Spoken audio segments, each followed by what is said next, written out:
जब लग गुरु मिले न सांचा, तब लग गुरु करो 10 पांचा। क्या गुरु बदल सकते हैं? क्या गुरु बदलने से पाप लगता है?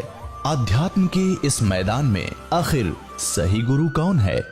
गीता जी में वर्णित तत्वदर्शी संत कौन है?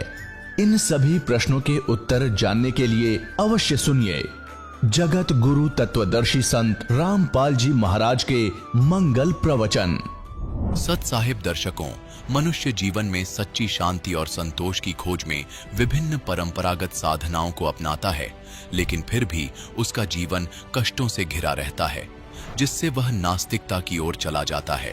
दर्शकों, ऐसी ही कहानी थी छत्तीसगढ़ के रहने वाले कंवल शाह जी की। कंवल जी बचपन से ही हिंदू धर्म में प्रचलित सभी भक्ति साधनाओं को किया करते थे, फिर भी इन्हें जीवन में केवल दुख और तकलीफ ही मिली।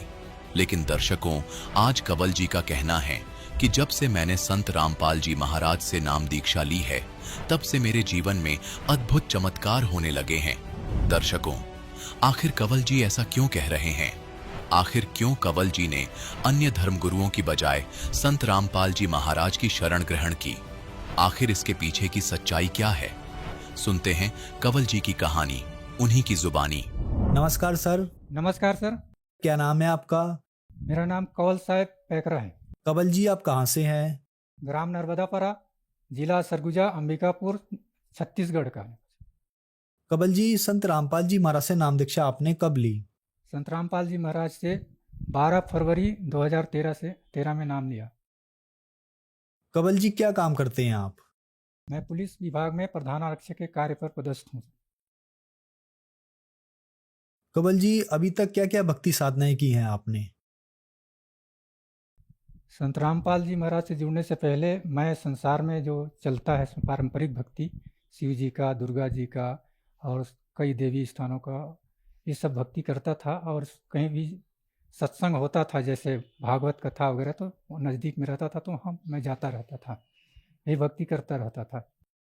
कंवल जी, क्या कारण बना कि आप संत रामपाल जी महाराज जी की शरण में आए? मेरे को 2012 में अक्टूबर में मैं अंबिका जिला स्तर पर ट्रेनिंग हो रहा था, वहाँ आया था। तो वहाँ पर मेरे क्वार्टर के सामने भैया थान में पुस्तक प्रचार करने संत रामपाल जी के शिष्य लोग आए थे और प्रचार कर रहे थे, माइक से बोल रहे थे कि ब्रह्मा विष्णु महेश के माता पिता कौन हैं और इसकी जानकारी है। तो मैं उसको सुना तो मैं बोला कि सब लोग बोलते हैं कि ब्रह्मा विष्णु महेश एक हैं, तो ये बता रहे हैं कि अच्छा ज्ञान है। तो उस पम्पलेट को मैं लिया, तो फिर तुरंत 10 रुपये में ज्ञान गंगा लिया और फिर उसको पढ़ा, तो मुझे समझ में आया कि हाँ, ये ज्ञान सही है। और फिर शाम को मैं टीवी में देखा संत रामपाल जी महाराज का सत्संग, तो मुझे लगा कि हाँ, ये पुस्तक खोल खोल बता रहे हैं। उस समय शनिवार और रविवार को 3-3 घंटे का प्रोग्राम चलता था, डिबेट।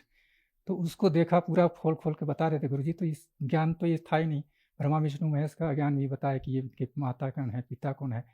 तो खोल खोल के दिखाए तो हमें समझ में आया कि ये ज्ञान सही है। हमको तो आज तक कोई बताया नहीं कि ब्रह्मा विष्णु महेश से कोई बड़ा है, वो तो बताते थे कि यही सबसे बड़े हैं और तीनों एक दूसरे का भक्ति करते हैं। अब हम लोग को कोई बताने वाला नहीं था, तो हम लोग इसी में लगे रहते थे। फिर अपने फादर इन लॉ के साथ हम लोग सलाह करके चले गए हरियाणा में बरवाला, और 12/2/2013 में संत रामपाल जी से दीक्षा लिए। सर, संत रामपाल जी महाराज से नाम दीक्षा लेने के बाद क्या आपको कोई लाभ भी मिले?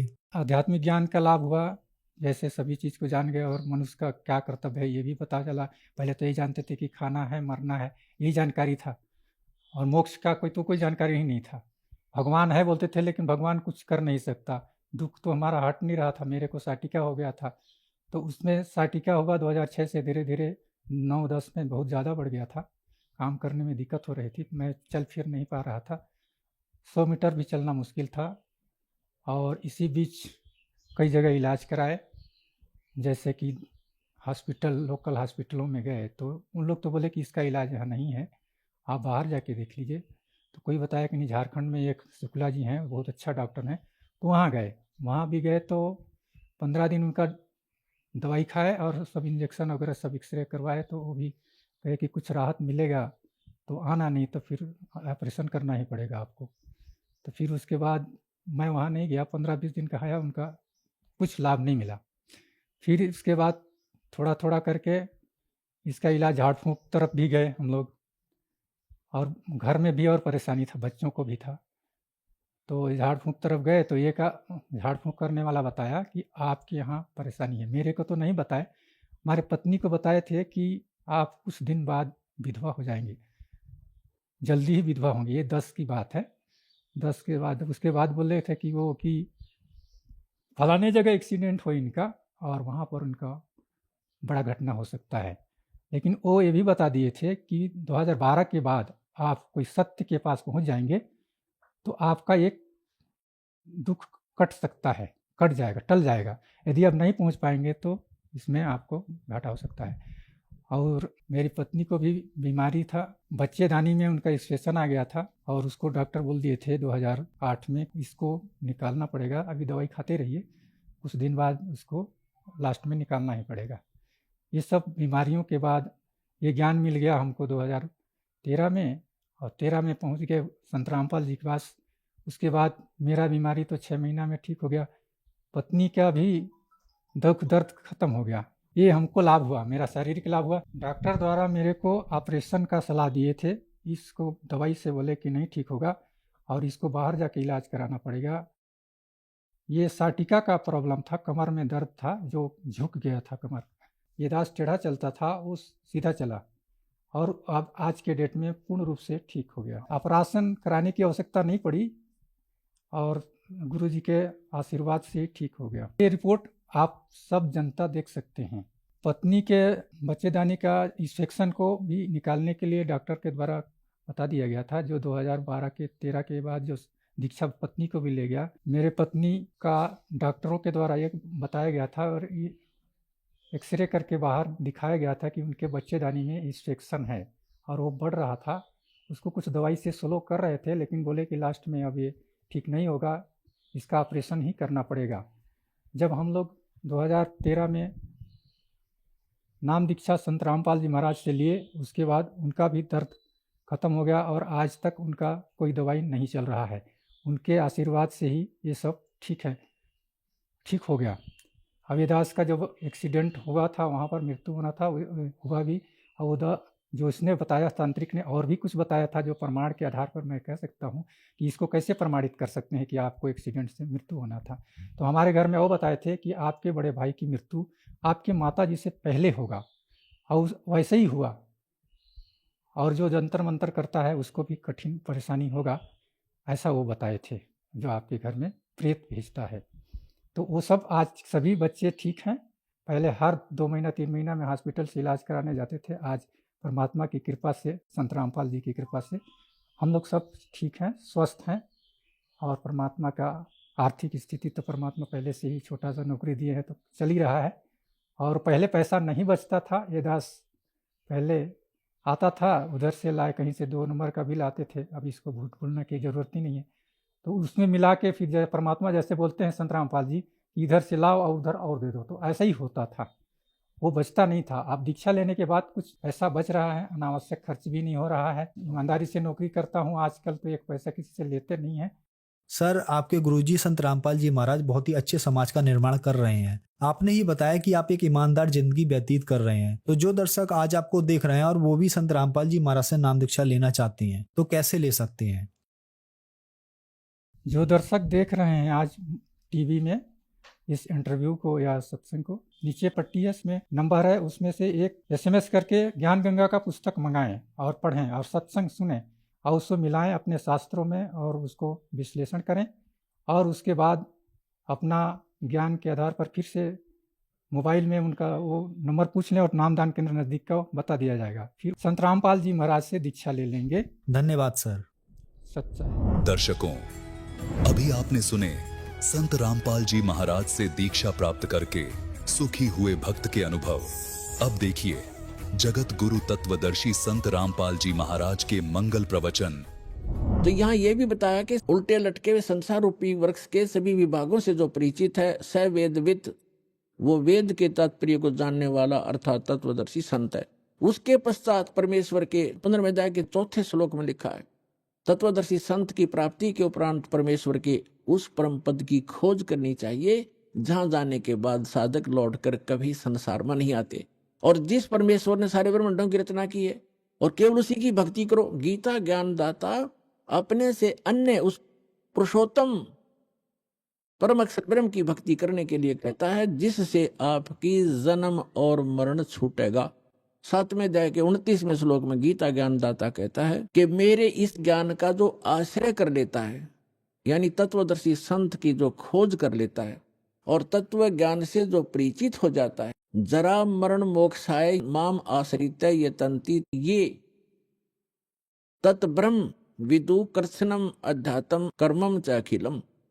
इसका अर्थ ये है, गीता ज्ञानदाता कहता है कि मेरे इस ज्ञान को जो आधार मान के तत्वदर्शी संत की खोज कर लेता है, वो व्यक्ति तत्ब्रह्म से और सारे अध्यात्म ज्ञान से और सभी कर्मों से परिचित हैं, जो जरा और मरण से छूटने के लिए ही प्रयत्न करते हैं।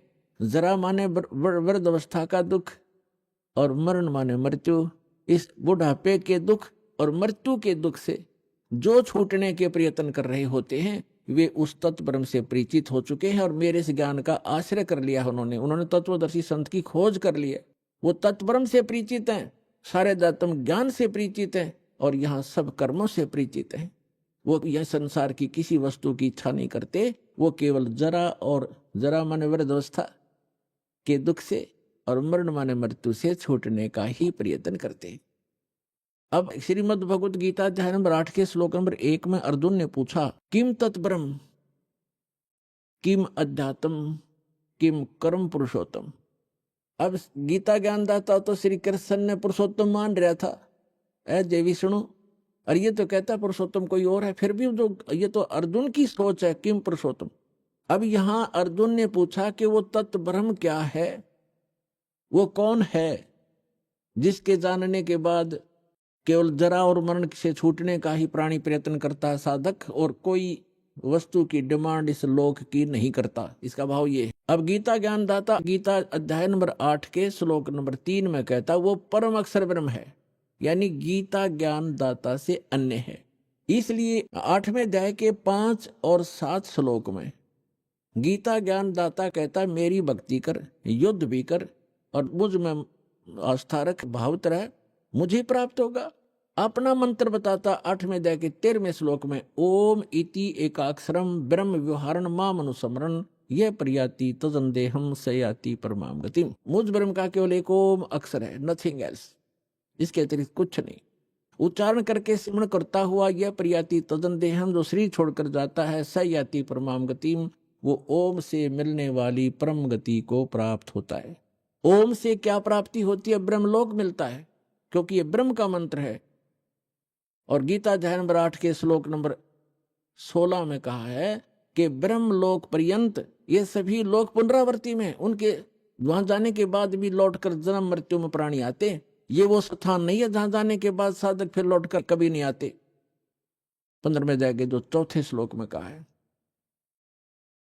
तो इस ब्रह्म की साधना करने से ब्रह्मलोक प्राप्त होता है। ब्रह्मलोक में गए हुए प्राणी भी पुनर्वर्ती में होते हैं, जन्म मृत्यु होता है।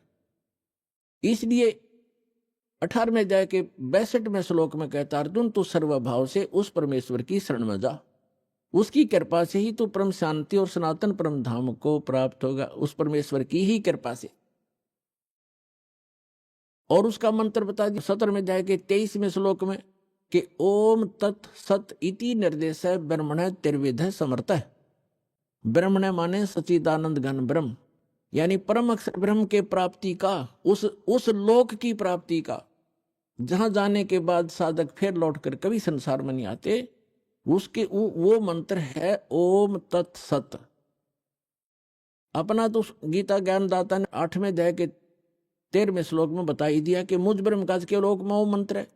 ये तो इनकम्प्लीट साधना है, ब्रह्म तक की है, जन्म मृत्यु सदा बनी रहेगी। वो शाश्वत स्थान प्राप्त नहीं हो सकता, वो सुख प्राप्त नहीं हो सकता। अब बताया है सच्चिदानंद घन ब्रह्म की साधना करने से शाश्वत स्थान, शाश्वत माने जहां जिसका कभी अंत नहीं होता, अविनाशी लोक, हम उसको सत्यलोक कहते हैं, अमर लोक कहते हैं। सत्यलोक की प्राप्ति होती है।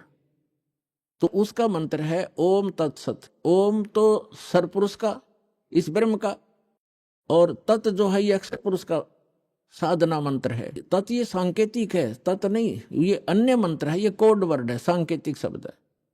और सत ये परम अक्षर ब्रह्म का साधना मंत्र है, वो कोड वर्ड है। ओम तत्सत ये शब्द नहीं है, ये मंत्र नहीं है, ये अन्य मंत्र हैं जो इस विश्व में दास के पास उपलब्ध है और किसी के पास नहीं है।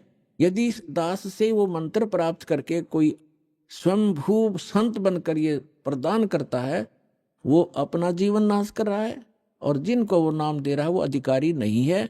जैसे अनअधिकारी से बनवाया हुआ लाइसेंस या पासपोर्ट समय पर धोखा देगा और दंडित होना पड़ेगा, तो उस व्यक्ति को ऐसा समझ लेना, यदि कोई ऐसा जालिम व्यक्ति ऐसे जागरूक समय में भी ये प्रयत्न कर रहा हो, तो उसको भी प्रार्थना करना कि अपना जीवन नाश ना करे, भगवान का द्रोही है तू, और इन जीवों का नाश मत कर, काल के दूत का काम मत कर। और वो नहीं माने तो अन्य भाई बहनों को जरूर बताने की चेष्टा करना, झगड़ा नहीं करना, क्योंकि ये मार्ग झगड़े का नहीं है। हमारा फर्ज है बताने का, समझाने का, और ना माने कुएं में पड़े। तो परमात्मा फिर कहते हैं कि जानबूझ साची तजय करे झूठते ने, ताकि संगत है प्रभु सोपन में बिना दे। और फिर परमात्मा कहते हैं कर दीपक कुआ पड़े फिर काहे की कुसलात। हाथ में दीपक टॉर्च ले रहा है, फिर कुएं में गिरने लग रहा है, तो वो होश में नहीं है वो व्यक्ति, कोई शराब वगैरह पी रखी है उसने, तो वो मूर्ख है। फिर अपनी करनी आप पावेगा, आप निर्दोष हो जाओगे। उनको एक बार प्रार्थना अवश्य करना कि ये व्यक्ति जो आप गुरु बनाए बैठे हो, ये गुरु ठीक नहीं है, ये अधिकारी नहीं है। तो इस तरह का अगर कोई स्वयंभू संत बनेगा तो उसको अनधिकारी है, वो डुप्लीकेट जाली लाइसेंस और पासपोर्ट बना रहा है। क्योंकि इस मंत्र के आधार से ये हमारा यहाँ का पासपोर्ट है, जिसके आधार से हम सवलोक जाएंगे, सतलोक जाएंगे। और इसका पता चलेगा जब मृत्यु के बाद, जब जाएंगे प्लेटफार्म पर इसको लेकर के। वो सुविधा तो मिलेगी नहीं, सजा और मिलेगी, दंडित कर दिए जाएंगे। तो जो प्रसंग चल रहा है हम उसी पर आते हैं कि उस सच्चिदानंद घन ब्रह्म के पाने का इस 3 मंत्र के जाप का प्रावधान है, निर्देश है, डायरेक्शन है, नथिंग एल्स। निर्देश माने फाइनल फैसला है, आदेश भी और निर्देश यानी ये दिशा भी दे दी। अब उस परमात्मा की भक्ति से पूर्ण मोक्ष होगा और शाश्वत स्थान प्राप्त होगा, जहां जाने के बाद साधक फिर लौटकर कभी संसार में नहीं आते। अब जो प्रसंग चला था कि 7वें अध्याय के 18वें मंत्र में गीता ज्ञान दाता कहता है, वैसे तो ये प्रकरण चलता है 7वें अध्याय के प्रथम मंत्र से ही, और उसमें कहता है गीता ज्ञान दाता कि अर्जुन मैं तुझे ऐसा ज्ञान सुनाऊंगा जिसके जानने के बाद कुछ भी जानना शेष नहीं रहेगा। तो गीता अध्याय नंबर 7 के श्लोक नंबर 12 से लेकर 15 तक स्पष्ट कर दिया है, इन तीनों गुण रजगुण ब्रह्मा, सतगुण विष्णु, तमगुण शिव जी की जो साधना करते हैं, वो राक्षस स्वभाव को धारण किए हुए मनुष्यों में नीच दूषित कर्म करने वाले मूर्ख हैं। अपने आत्माओं ये दास नहीं कह रहा, अपने सदग्रंथ और इनमें लिखा इतिहास कह रहा है। तीनों गुण रजगुण ब्रह्मा, सतगुण विष्णु, तमगुण शिव जी हैं। ये बहुत बार प्रमाणित भी किया। श्री मद देवी भागवत सचित्र मोटा टाइप 3रा स्कंद 123 पृष्ठ गीता प्रेस गोरखपुर से प्रकाशित में पढ़ सकते हैं, जिसमें स्वयं विष्णु जी स्वीकार करते हैं अपनी माता की स्तुति करते हुए कि तुम शुद्ध स्वरूपा हो, ये सारा संसार तुम्ही से उद्भासित हो रहा है। मैं ब्रह्मा और शंकर यानी विष्णु जी कह रहे, हम तीनों नासवान हैं, हमारी जन्म मृत्यु होती है, तुम ही नित्य हो। फिर भगवान शंकर कहते हैं कि यदि ब्रह्मा जी आपके पुत्र हैं तो मैं भी आपका पुत्र हूं, मैं तमोगुण हूं, तीनों गुणों से उत्पन्न हम ब्रह्मा विष्णु महेश, रजगुण ब्रह्मा, सतगुण विष्णु, तमगुण शिव जी केवल नियमित कार्य ही करते हैं। और मार्कंडेय पुराण गीता प्रेस गोरखपुर से प्रकाशित सचित्र मोटा टाइप के 123 पृष्ठ पर कहा है, मार्कंडेय जी बता रहे हैं कि यही 3 देवता हैं और यही 3 गुण हैं, और ये ब्रह्म की प्रधान शक्तियां हैं। ब्रह्म माने सरपुरुष इस काल की, ये प्रधान शक्तियां हैं, ये तीनों इसके मंत्रियां हैं और यही तीन देवता हैं, यही तीन गुण हैं, रजगुण ब्रह्मा, सतगुण विष्णु, तम गुण शिव जी। मुंबई से प्रकाशित है खेमराज श्री कृष्णदास प्रकाशन मुंबई से।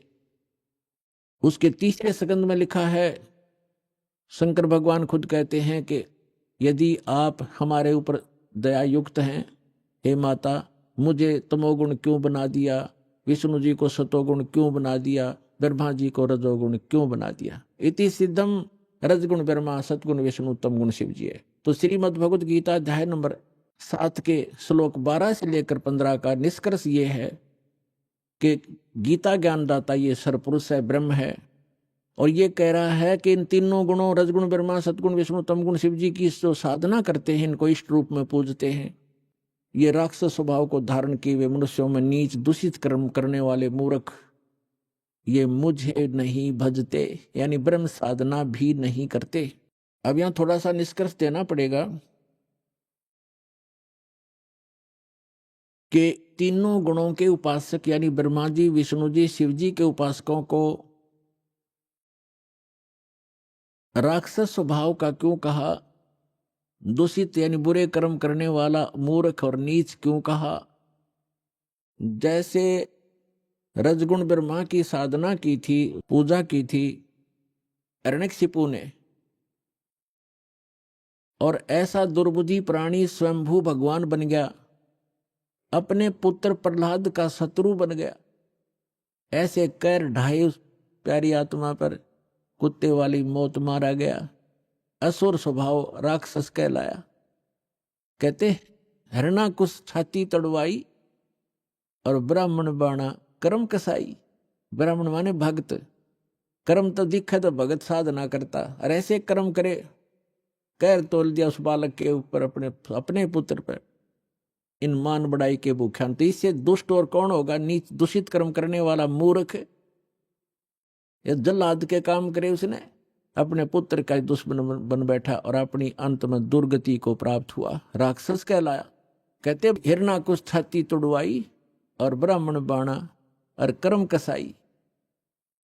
फिर भगवान तमोगुण शिव की पूजा की थी रावण ने, और किस संज्ञा को प्राप्त हुआ खूब आपको पता है। और कैसे दूषित कर्म किया, एक पर नारी को उठा लाना सूरवीर का काम होता है, दुर्भावना से, और कैसे जुल्म करने चाहे, अंत में कुत्ते वाली मौत मरा और राक्षस कहलाया, जो तमोगुण भगवान शंकर का उपासक था। एक भस्मागिरी नाम का शिव का उपासक, तमोगुण शिव का साधक, अंदर में दोष लिए हुए भगवान शिव के महल के सामने कैलाश पर्वत पर चिरासन पर 12 वर्ष तक तपस्या करता रहा, हठ योग करता रहा। उसने वहां पर धरना दे दिया। एक दिन पार्वती जी ने कहा कि जी आप तो महादेव के देव हैं, महापुरुष हो, आपके घर में किस वस्तु की कमी है, क्या मांगता है आपका पुजारी, इसको देव और फारिग करो। 12 वर्ष के बाद भगवान शिव ने कहा कि मांग भी भस्मागिरी, क्या मांगता है। ये गिरिपुरी नाथ होगड़न, ये 10 ये सन्यासी जितने हैं ये भगवान शिव के उपासक हैं, 10 नामी वगैरह। जब भगवान शिव ने कहा कि मांग क्या मांगता है भस्मागिरी, तो ऐसे ही उसी पोजीशन में उसने कहा कि भगवान पहले वचनबद्ध हो तब मैं मांगू। भगवान शंकर ने कहा, सोचा ले मांग लेगा जो मांगेगा, भगत है क्या, क्या मांगेगा, ये को सिद्धि ले लेगा छोटी मोटी।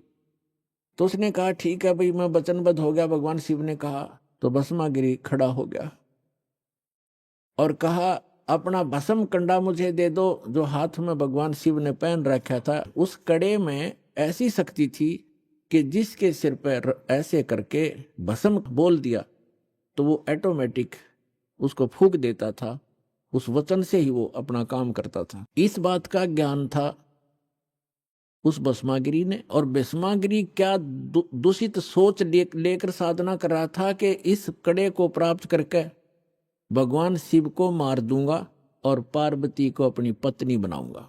ऐसी दुष्ट सोच लेकर के वो साधना कर रहा था। और हम भगवान शंकर को अंतर्यामी कहा करते थे। वो ये भी नहीं सोच सका कि ये दुष्ट क्या सोच लिए बैठा है, तो अंतर्यामी भी नहीं थे वो, और अविनाशी भी नहीं थे भगवान शंकर। अभी बताता हूं। अब भगवान शिव ने वो भस्म कड़ा दे दिया क्योंकि वचनबद्ध हो गए थे। और भगवान शिव ने सोचा जंगल में रहता है, साधु संत है, राक्षसों से बचने के लिए लिया होगा।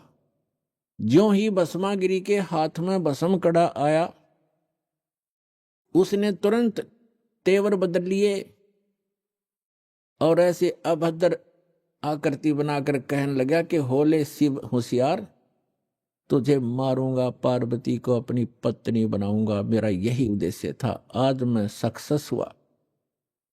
यूं कहकर के ज्यों ही भगवान शिव की तरफ वो चला तो भगवान शिव ने वहां से खखाठा दिया, यानी बहुत तेज स्पीड से दौड़ा। आगे आगे भगवान और पीछे पीछे पुजारी। पुण्यात्माओं, अब गीता अध्याय नंबर 7 के श्लोक नंबर 12 से 15 में इनको ये संज्ञा दी गई है कि राक्षस स्वभाव को धारण किए मनुष्यों में नीच दूषित कर्म करने वाले मूर्ख। अब इससे दुष्ट कर्म और क्या होगा? जिसको इष्ट रूप में पूज रहा उसकी पत्नी पर बदनीयत है उस व्यक्ति की, अपनी मां के ऊपर बुरी नजर किए हुए वो पापी आत्मा भस्मागिरी। तो फिर वो भगवान शिव भाग रहे हैं। देखो, भगवान शिव अविनाशी भी नहीं थे, अगर अविनाशी होते तो भागते ही नहीं, उस पे उस शस्त्र ने काम करना ही नहीं था। तो ये अविनाशी भी नहीं थे, अविनाशी थे कबीर परमात्मा। उनका सुनाएंगे कथाएं, उनको तलवारों से काट दिया फिर भी नहीं कटे, बहुत बुरा हाल किया, हर तरफ जमुना में डाल दिए, गंगा में, वहां नहीं मरे, और भी बहुत प्रहार किए। परमात्मा जो कहते हैं रहे, क्योंकि वह अविनाशी हैं। तो स्वयं परमात्मा आते हैं जब इनके ऊपर आपत्ति आती है, क्योंकि ये भी उसी परम पिता के बच्चे हैं। भगवान स्वयं पूर्ण परमात्मा पार्वती रूप बनाकर भस्मागिरी के सामने प्रकट हो गए, एक वृक्ष के नीचे खड़े हो गए। भस्मागिरी पीछे भाग रहा था अपना उद्देश्य पूर्ति के लिए कि पहले शिव जी ने मारूंगा, जब मेरा काम शुरू होगा पार्वती से फिर मिलूंगा। तो पार्वती सामने खड़ी है, उसने कहा कि डट जा महात्मा जी, आ जा, 2 मिनट बैठो। अब वो तो उद्देश्य ये लेकर चल रहा था, उन्हें सोचा चल ठीक है 2 बात कर लेते हैं पहले ही। तो उसने कहा कि आप रुक जाओ। भस्मागिरी ने कहा कि पहले ना उसने मार का हूं मैं।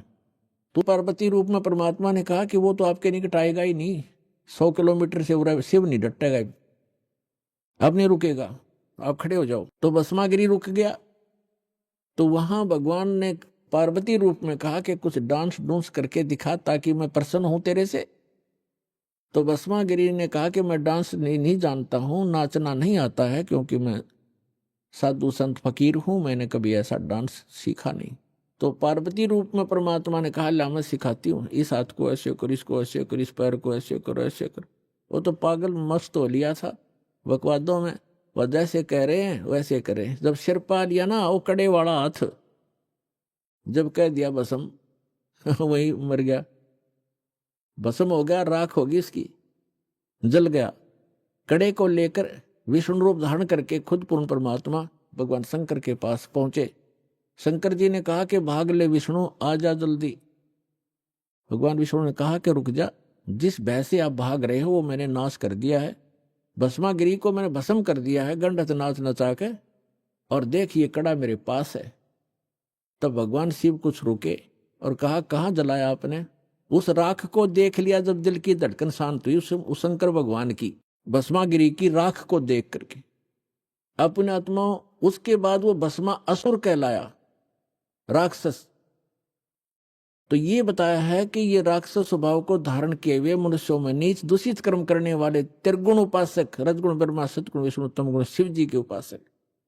गीता ज्ञानदाता कहता है मेरी भक्ति भी ना करते, यानी ब्रह्म साधना भी नहीं करते, और इनको कोई समझाना चाहे तो दुश्मन बन जाते हैं उसी के। अब रह गया तीसरा, वैष्णव उपासक। विष्णु जी के उपासकों का एक उदाहरण देते हैं। कुंभ का मेला भरा था। कुंभ का एक ऐसा संयोग हर की पैड़ी हरिद्वार में और गंगा नदी के किनारे संयोग हुआ। उस कुंभ के पर्व में पर भी का कोई समय निर्धारित किया जाता है उस निर्धारित समय में स्नान करना होता है, वो 1 घंटे की या आध घंटे की ही होती है या 2 घंटे का समय होता है। ये सभी अब वहां जाकर के जहां पर भी लगती है, जिस भी सरोवर में, उस समय वो हर की पैड़ी हरिद्वार में लगी हुई थी। तो सभी जैसे गिरी अलग पुरी न्यारे, नागा अलग से, कनपाड़े अलग, नाथ न्यारे, वैष्णु अलग से, सन्यासी अलग से, दशनामी अलग से, ये वहाँ अपने अपनी जमात में, अपने ग्रुप में, समूह में पहुंच जाते हैं। इन सब का एक ओवरऑल मुखिया होता है, उसकी अगुवाई में ये सब पीछे पीछे चलते हैं। उस स्नान करने वाले स्थान की तरफ प्रस्थान कर देते। तो जो पर भी लगनी थी, सबसे पहले ये नागा व्यक्ति जो बिल्कुल नगर रहते हैं, साधु, वो पहुंच गए गंगा के ऊपर हर की पैड़ी पे स्नानार्थ। तो जो ही ये सब हर पैड़ियों पर छा गए, तो उसी समय पीछे से सतोगुण विष्णु के उपासक वैष्णु संत आ गए वहां पर। उन्होंने कहा कि हे नागाओ, पहले स्नान हम करेंगे, आप पीछे आओ, हम श्रेष्ठ हैं और हम सतोगुण विष्णु जी के उपासक हैं, हम प्रथम स्नान करेंगे। अब नागाओं ने कहा कि नहीं, हम सर्वश्रेष्ठ हैं, हम त्यागी और बैरागी हैं, हम वस्त्र भी धारण नहीं करते हैं, हम निवस्त्र रहते हैं, नि इच्छा हैं, हम सर्वश्रेष्ठ हैं, हम प्रथम स्नान करेंगे। इस बात पर वैष्णव ने फिर दोबारा उनको व्यंग कर दिया और करड़ी ढंग से धमका दिया कि तुम काहे के श्रेष्ठ हो, तुम टट्टी के हाथ भी नहीं धोते, सड़फड़ पशु की तरह नंगे फिरते हो, राख लपेटे रखते हो, काहे के श्रेष्ठ हो, तुम पीछे आओ, प्रथम हम स्नान करें। इसी बात पर वैष्णु साधु जो विष्णु जी सतोगुण उपासक और नागा शंकर भगवान के तमोगुण उपासक, इन दोनों का युद्ध हो गया। भगवान भूल गए, अर की पैड़ी कहें कि भगवान की पैड़ी, भगवान भूल गए, स्नान और पर भी भूल गए, एक मान बढ़ाई, अपना नीच वृत्ति ही याद रखी, नीच स्वभाव याद रहा। एक दूसरे को काटने लगे, मुंह से काट लें, बाल पकड़कर घुमा दें, पटक पटक कर मारें, जैसे एक फिर तीर मारें, तलवार से गर्द कटारी घोंप दी, कत्लेआम कर दिया। ये 25,000 ये त्रिगुण उपासक आपस में कट कर मर गए उस हर की पैड़ी पे। गंगा का पानी लाल कर दिया, लाशों की सौ का उसमें बेशुमार सौ चल पड़ी।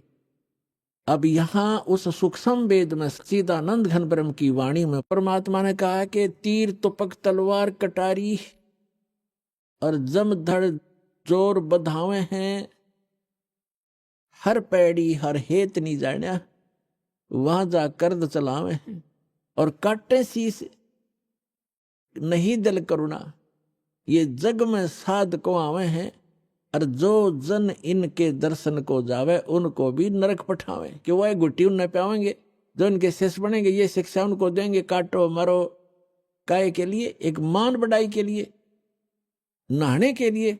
अरे एक जन साधारण भी कोई नहा रहे हो, 10 20 50 100 भक्त, आम व्यक्ति भी, और वहां कोई व्यक्ति आ जा भाई मैं भी नहा लूं, अकाजा आप भी नहा लो, स्थान दे देते हैं। तो आम व्यक्ति से भी गिरा हुआ इनका विचारधारा, इनका जो शिष्टाचार, और इनको तुम संत मानते हो, ये त्रिगुण उपासकों के बारे में सूक्ष्म वेद में कहा है। अभी आपने सुने संत रामपाल जी महाराज के मंगल प्रवचन। आइए अब सुनते हैं संत रामपाल जी महाराज से नाम दीक्षा लेकर सतभक्ति करके अद्भुत लाभ प्राप्त करने वाले अनुयायी के विचार। दर्शकों, इंसान सभी पारंपरिक भक्ति साधनाएं करता है और हर वो रास्ता अपनाता है जो उसके धर्म में बताया जाता है, लेकिन फिर भी अक्सर उसे बीमारियां घेर लेती हैं। दर्शकों, ऐसा इसलिए होता है क्योंकि वह शास्त्र विधि को त्याग कर मनमाना आचरण कर रहा होता है। दर्शकों, ऐसी ही कहानी थी हिमाचल प्रदेश की रहने वाली निशा धीमान जी की। निशा जी ने सच्ची भक्ति की खोज में वर्षों तक मंदिरों और गुरुद्वारों में माथा टेका तथा अनेकों मंत्रों का जाप किया, लेकिन फिर भी इन्हें जीवन में न तो शारीरिक सुख मिला और न ही मानसिक शांति। लेकिन दर्शकों, आज निशा जी का कहना है कि जब से मैंने संत रामपाल जी महाराज से नाम दीक्षा ली है, तब से मेरी जिंदगी पूरी तरह से बदल गई है। दर्शकों, आखिर निशा जी संत रामपाल जी महाराज को भगवान क्यों बता रही हैं? आखिर इसके पीछे की सच्चाई क्या है? सुनते हैं निशा जी की कहानी, उन्हीं की जुबानी। जी नमस्कार। नमस्कार सर। जी क्या नाम है आपका? निशा धीमान। निशा जी कहाँ से आए हैं आप? जी मैं योल कैंट धर्मशाला से हूँ। जी क्या करते हैं आप? जी मैं एक टीचर हूँ, प्राइवेट स्कूल में जॉब करती हूँ। क्या क्वालिफिकेशन है आपकी? जी मैंने बीएड किया हुआ है, एमए इंग्लिश है, एमफिल है, पीजीडीसीए और एमएससी आईटीपी किया हुआ है, और अभी रिसेंटली मैं पीएचडी के लिए तैयारी कर रही हूँ। निशा जी आप पढ़े लिखे हैं, आप टीचिंग भी करते हैं। हम आपसे ये जानना चाहेंगे, आज आप इंटरव्यू देने के लिए आए हैं संत रामपाल जी महाराज के बारे में। इतना पढ़े लिखे होने के बावजूद भी एक संत के ऊपर इतना विश्वास? सर बात ऐसी है कि हमारा जो किताबी ज्ञान है वो तो कुछ हमें बताता है, जो ऐसा ज्ञान देता है कि हमें एक रोज़गार का साधन मिल सके, लेकिन जो हमारा आध्यात्मिक ज्ञान है वो आध्यात्मिक ज्ञान हमें मोक्ष की ओर ले जाता है। तो संत रामपाल जी महाराज जी एक ऐसे संत हैं इस वर्तमान समय में जो हमें मोक्ष का सही मार्ग बता रहे हैं।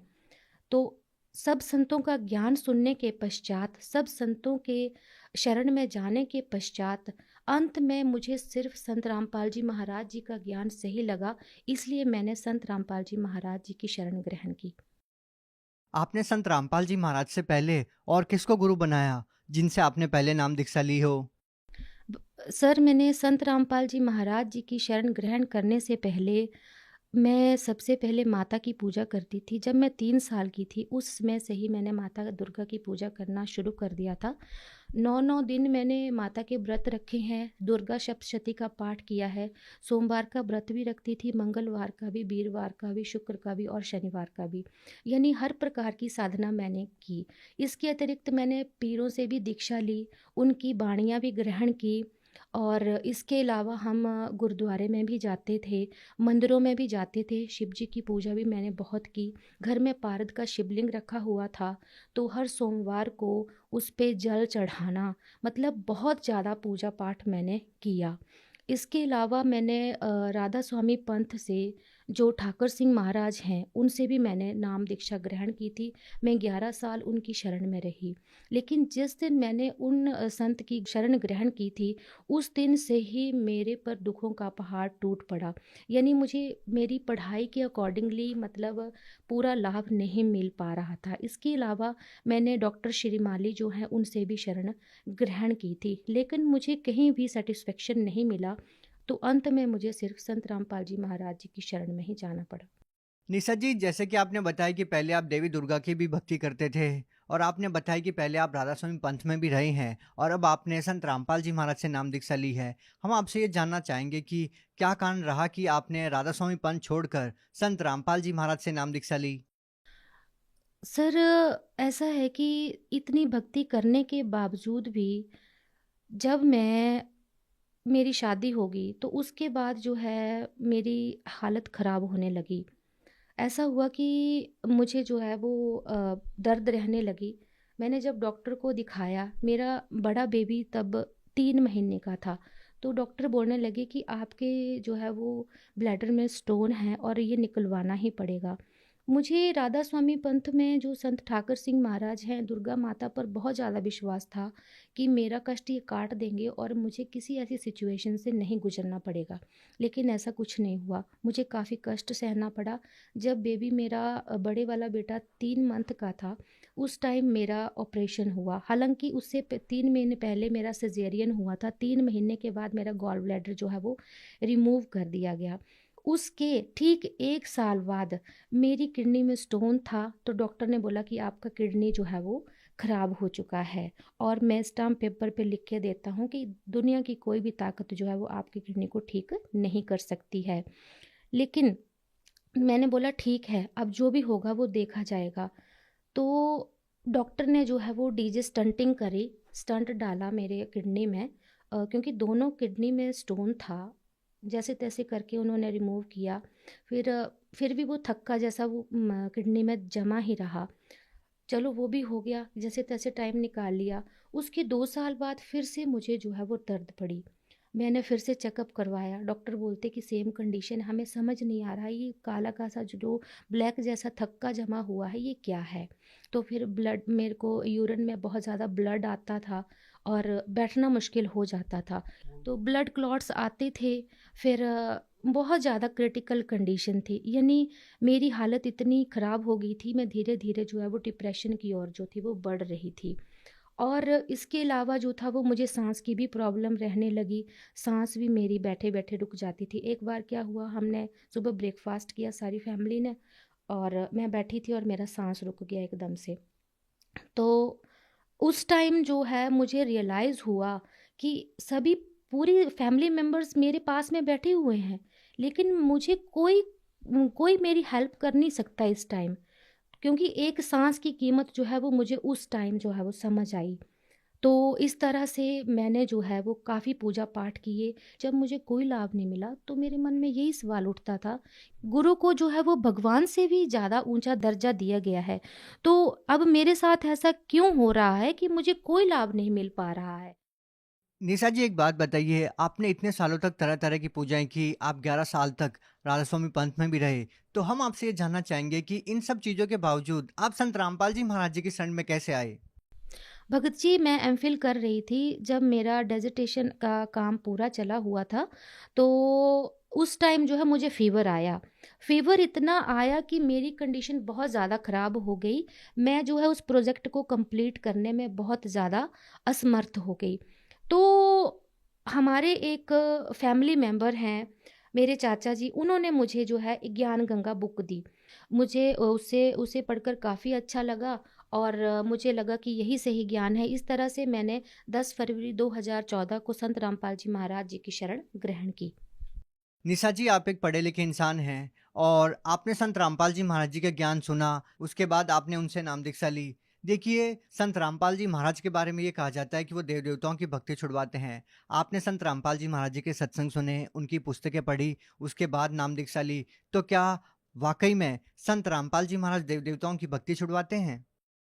क्योंकि भगत जी, संत रामपाल जी महाराज जी का ज्ञान ग्रहण करने के पश्चात ये मुझे पूरी तरह से पता चल चुका था कि जिन देवी देवताओं की मैं पूजा आज तक करती रही, उनकी पूजा करने से तो मुझे कोई लाभ भी नहीं मिला।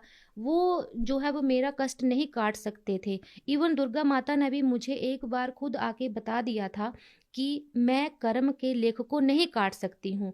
इसके लिए आपको जो है वो किसी तत्वदर्शी संत के पास ही जाना पड़ेगा, वो ही आपके कष्ट को काट सकते हैं। और इस तरह से जितने साल तक मैं राधा स्वामी पंथ में रही, उनका सत्संग सुनते थे, वो हमेशा यही बताते थे कि कर्म का भोग जो है वो भोगना ही पड़ेगा।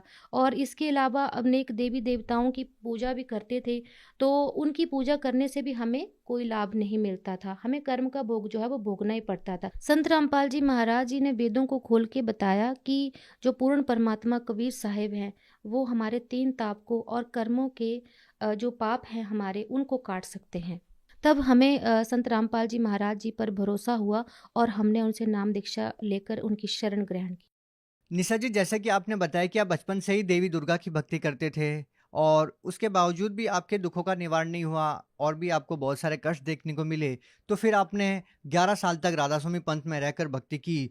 तो हम आपसे अब ये जानना चाहेंगे, जब आपने संत रामपाल जी महाराज जी से नाम दीक्षा ली, तो आपको जो रोग थे, आपकी किडनी में जो प्रॉब्लम थी, क्या संत रामपाल जी महाराज से नाम दीक्षा लेने के बाद आपके सारे दुख दर्द ठीक हुए? सबसे पहला लाभ तो मुझे ये मिला कि किडनी में जो मुझे स्टोन थे, उनसे मुझे निजात मिली। पिछले साल ही मुझे डॉक्टर ने बोला कि आपको 12.5 mm की पथरी है।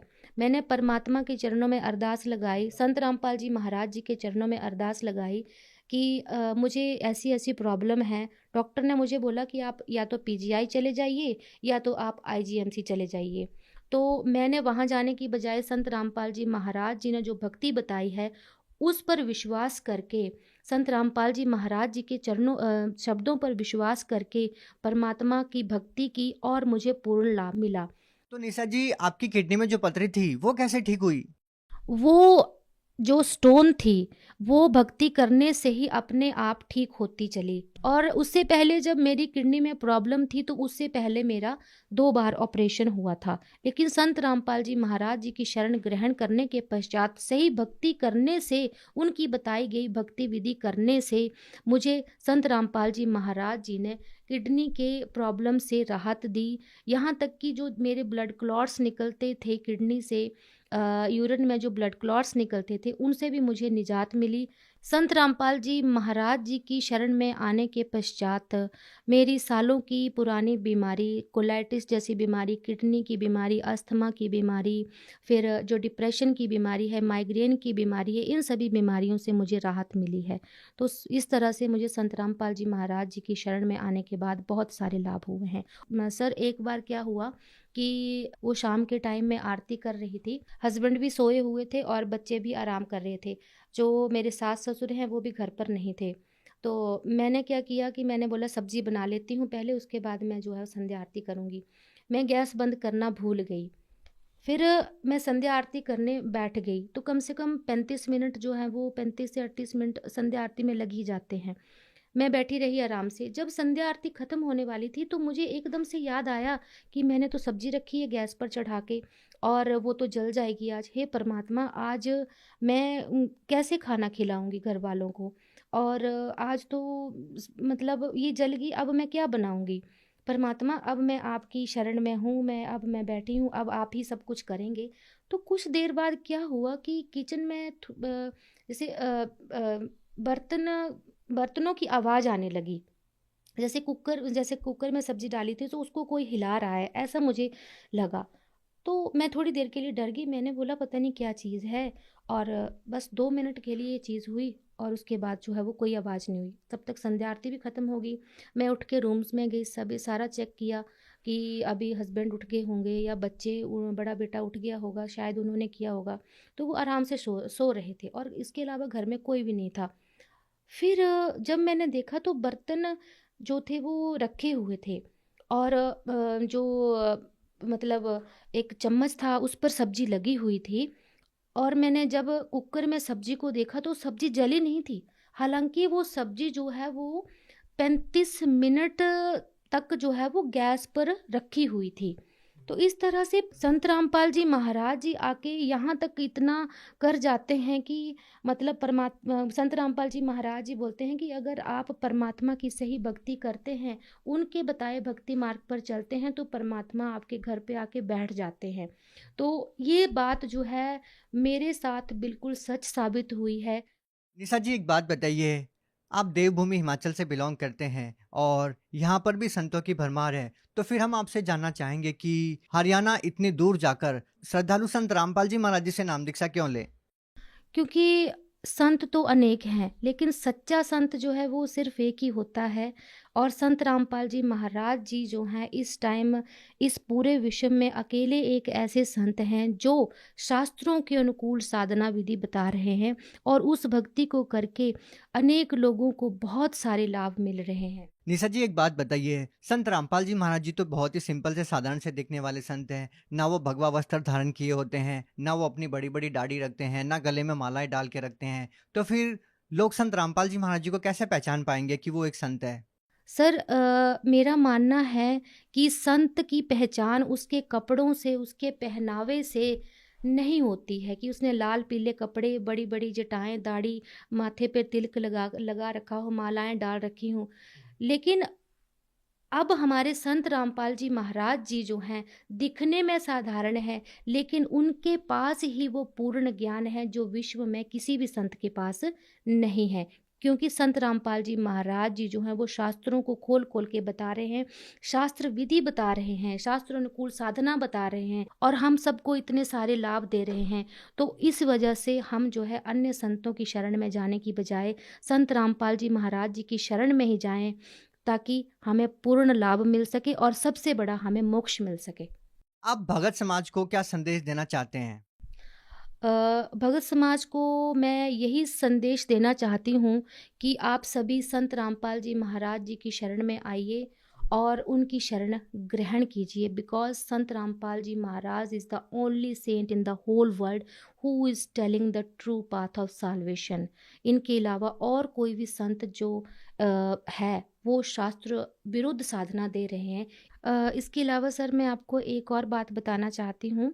मेरी दादी जी 60 साल से राधा स्वामी पंथ से जुड़ी हुई थी, तो उनको लगभग 25 साल तक खून की उल्टी होती रही। जिस दिन वो राधा स्वामी पंथ में गई थी दीक्षा ग्रहण करने, उस दिन से ही उनको ये उल्टी खून की शुरू हो गई थी।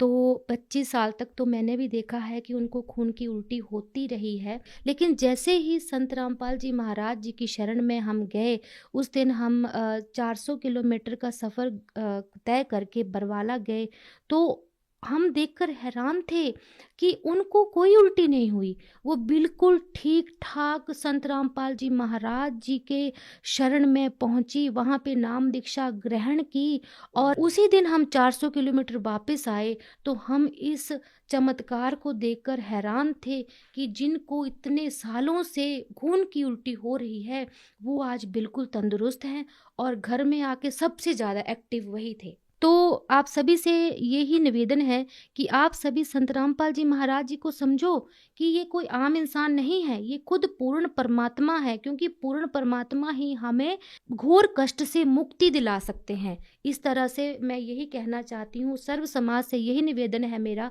कि संत रामपाल जी महाराज जी की शरण ग्रहण कीजिए और अपना कल्याण करवाइए। जी बहुत बहुत धन्यवाद। नमस्कार जी। संत रामपाल जी महाराज एक ऐसे महान संत जिन्होंने अपनी सतभक्ति, तत्व ज्ञान, करुणा और सेवा के बल पर समाज में नई मिसाल कायम की है। संत रामपाल जी महाराज की अगुवाई में उनके सभी सतलोक आश्रमों से समाज कल्याण के अद्भुत कार्यों ने समाज को सुनहरे भविष्य की एक नई उम्मीद दिखाई है।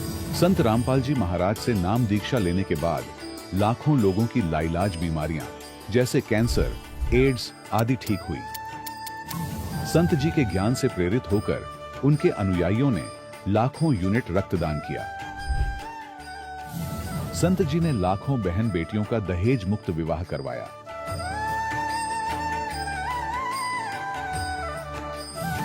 संत जी ने लाखों लोगों का नशा छुड़वाया, करोड़ों उजड़े परिवार बसे। संत जी के आश्रमों में समागम के दौरान निःशुल्क नेत्र चिकित्सा, दंत चिकित्सा प्रदान की जाती है। संत रामपाल जी महाराज द्वारा समय समय पर पर्यावरण संरक्षण के उद्देश्य से बड़े स्तर पर वृक्षारोपण किया जाता है। संत जी ने जरूरतमंदों को तत्काल राहत पहुंचाने के लिए एम्बुलेंस सेवा शुरू की। संत जी अपने अनुयायियों को देहदान के लिए प्रेरित करते हैं, जिससे मानवता की सेवा और चिकित्सा क्षेत्र में सुधार हो सके। संत रामपाल जी महाराज के सभी आश्रमों में हर रोज निशुल्क भंडारा आयोजित किया जाता है, जहां हर वर्ग, हर जाति और हर धर्म के लोग एक साथ बैठकर भोजन करते हैं।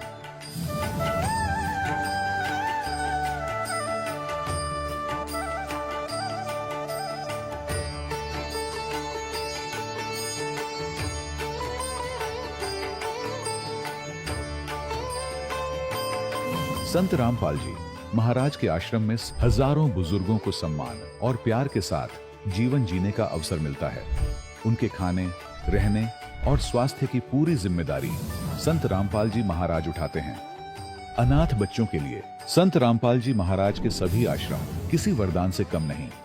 यहाँ उन्हें शिक्षा, संस्कार और भविष्य के लिए बेहतर अवसर प्रदान किए जाते हैं।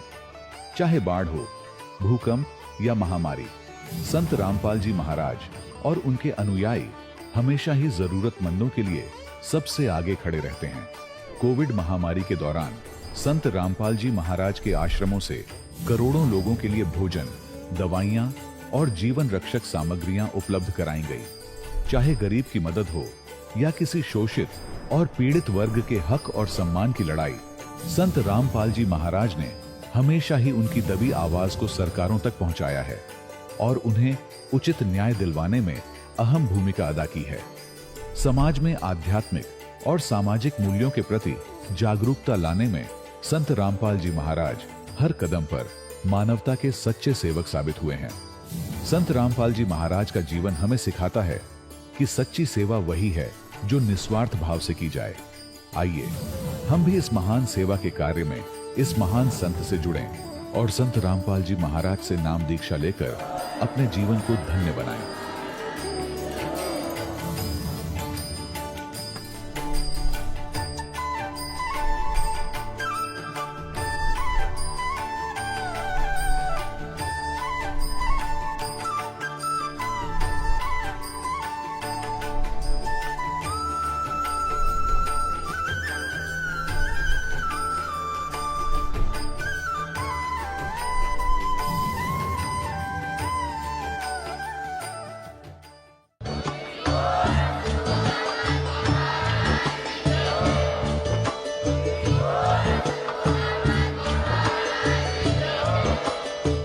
सुन रहे थे जगत गुरु तत्वदर्शी संत रामपाल जी महाराज जी के मंगल प्रवचन। अधिक जानकारी के लिए विजिट कीजिए हमारी वेबसाइट www.jagatgururampalji.org। संत रामपाल जी महाराज जी के शुभ आशीर्वाद से पूरे विश्व भर में 500 से भी ज्यादा नाम दीक्षा केंद्र हैं, जिन पर संत रामपाल जी महाराज जी द्वारा ऑनलाइन निशुल्क नाम दीक्षा दी जा रही है। अपने नजदीकी नाम दीक्षा केंद्र का पता करने के लिए संपर्क करें 8222880541।